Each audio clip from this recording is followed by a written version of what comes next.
Maraknya aksi travel gelap yang berada di wilayah Kota Palembang yang menyebabkan kemacetan di sejumlah ruas jalan. Karena aksi menunggu penumpang membuat pihak Dirlantas Polda Sumsel untuk bergerak cepat dan segera mengatasi hal tersebut. Menurut Kombes Pol Tomex Kurniawan, Dirlantas Polda Sumsel mengatakan untuk masalah tersebut pihaknya akan melakukan koordinasi bersama Disub Palembang untuk mendata jumlah angkutan dan trayeknya di wilayah Kota Palembang. Kondisi ini kan tentu sangat riskan bagi masyarakat yang dikatakan dengan angkutan gelap atau travel gelap.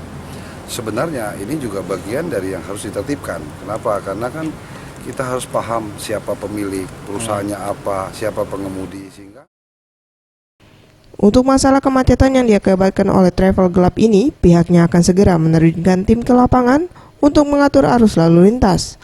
Untuk travel yang masih membandel, sanksi tegas dengan tilang di tempat akan diberlakukan. Farel Dwi Satria, Sriwijaya TV.